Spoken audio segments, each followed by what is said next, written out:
Okay, let's jump right into this explainer. Today, we're unpacking a piece of history that genuinely reads like a massive Hollywood blockbuster, except it actually happened. We're looking at the life of Lakshmibai, the Rani of Jhansi. This is an absolutely staggering true story of corporate overreach, insane bravery, and a fight for independence that literally shook an empire. Now, you've probably heard all about figures like Joan of Arc or Cleopatra, right? But honestly, how many of us have ever heard of the fearless Rani Lakshmibai? It's wild.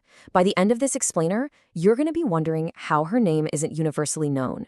Because she didn't just sit on a throne. She fought, she strategized, and she led a massive rebellion against completely impossible odds. To really grasp the immense courage of her story, we kind of need to zoom out for a second and look at the sheer scale of the world she lived in. So think about 19th century India. We are talking about a massive subcontinent, well over 1 million square miles. That is huge. It was home to hundreds of millions of people speaking over 400 languages. But this vast, diverse territory was actively being colonized by Great Britain and methodically carved up into military districts. Just try to imagine the pressure of a foreign power systematically taking over a landmass of that unprecedented size. And right in the middle of that vast colonized map was Lakshmi Bai's home, Jhansi. It was a pretty small, self-governed principality. Back in the early 1800s, it fell under something called the Treaty of Poona. Basically, this was a military alliance that transferred the overlordship of Jhansi from the Marathas Empire over to the British Empire. So picture this. Jhansi is this tiny island of local rule, suddenly completely surrounded by an overwhelming, ever-encroaching colonial presence. It was a super fragile piece, heavily dependent on the whims of a massive external power. But here's what's truly terrifying about the Goliath she faced. The overlord of her region wasn't even just the British government. It was the East India Company. And guys, they weren't just a regular business. They were the world's largest corporation at their peak. Get this, they wielded a private armed force that was twice the size of the official British Army. Twice the size. They seized control of huge parts of India and Southeast Asia just to facilitate trade. The local rulers of Jhansi probably thought, making a deal with this corporate giant would keep them safe. But actually, scratch that. It just set the stage for a massive collision. So the inciting incident for our hero's journey actually starts with a specific local law. Rani Lakshmibai was married to the Maharaja of Jhansi. But tragically, their only son died in infancy, which left them without a biological male heir. To secure the future of their state, they did what was totally normal for the time. They followed the Hindu law of adopted succession. This was a completely accepted legal and religious practice that allowed them to adopt a 5-year-old boy to be the valid heir. Under local custom, this kid was the absolute rightful future ruler of Jhansi.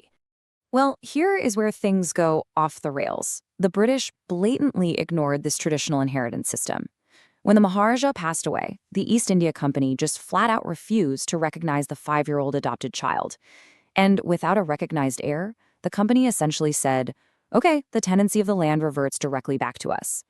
Despite Lakshmibai pleading with the British Court of Directors, the company simply swooped in and officially seized control of Jhansi. And to make matters even worse, under the newly appointed British superintendent, the local population was basically left to fend for themselves through severe disease and famine. This micro-level injustice against Lakshmibai, it was really just one spark in a macro-level powder keg. There were these deep, widespread grievances that fueled the massive 1857 Indian Rebellion. You had feudal nobility losing their ancestral titles because the company was just erasing traditional laws. Inside the company's own mixed armies, the domination of higher castes was causing severe friction. Plus, there was this blatant, systemic disrespect for both Hindu and Muslim religions. The ultimate flashpoint, though? New military cartridges. The soldiers had to bite them open, and rumor had it they were greased with cow and pig fat, which is deeply offensive to both Hindus and Muslims. The whole subcontinent was literally at a boiling point. Now, Lakshmibai was not about to just hand over her kingdom to a corporate empire. And honestly, she was uniquely prepared to fight back. She definitely wasn't raised to quietly sit on a throne. After her mom died when she was only 5, her dad, who was a military commander, raised her. She was highly educated, fiercely independent, and this is crucial, heavily trained in the combat arts. We're talking shooting, horsemanship, fencing, the whole shebang.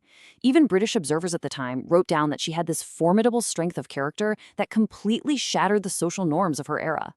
So when the rebellion finally broke out, the British eventually sent forces to Jhansi and demanded she surrender her fort. Her response? No way. She flatly refused and issued this incredibly powerful proclamation, saying India would fight for independence, and whether victorious or not, they would earn eternal glory. That quote perfectly captures her mindset. She wasn't naive, she knew exactly how massive the East India Company was, but she was absolutely determined to fight for her adopted son's birthright no matter the odds. What followed in her final days was a relentless, action-packed sequence of battles that feels like something out of an epic movie. First, British forces did manage to breach the fort at Jhansi, but instead of letting them capture her, she fled on horseback right through enemy lines, surrounded by her guards. Just incredible. From there, she rode to Kalpi, rallying more rebel forces, though they were eventually defeated after a really brutal fight. Finally, this pushed her to make a last stand at Gwalior. She fought fiercely right alongside her troops against an overwhelming British attack. Tragically, it was an unsuccessful defense, and she was killed in action, dying exactly as she lived, boldly on the battlefield. But her death was absolutely not the end of her impact. You know you've left a mark when even the rival British commanders, the guys actively trying to defeat her, couldn't help but document their profound admiration for her. Colonel Mallison literally described her as bold and fearless. Think about that. To be praised like that by the very military officers who took your life. That speaks volumes about the sheer awe she inspired in anyone who witnessed her on the battlefield. Today, it's safe to say she achieved exactly the eternal glory she fought for.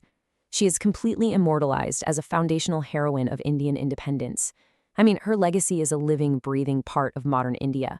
Kids learn about her in elementary school through patriotic songs.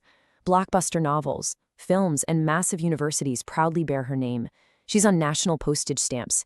And if you travel across Uttar Pradesh today, you'll see these towering, magnificent statues of her, almost always depicted mid-battle, fiercely riding on horseback.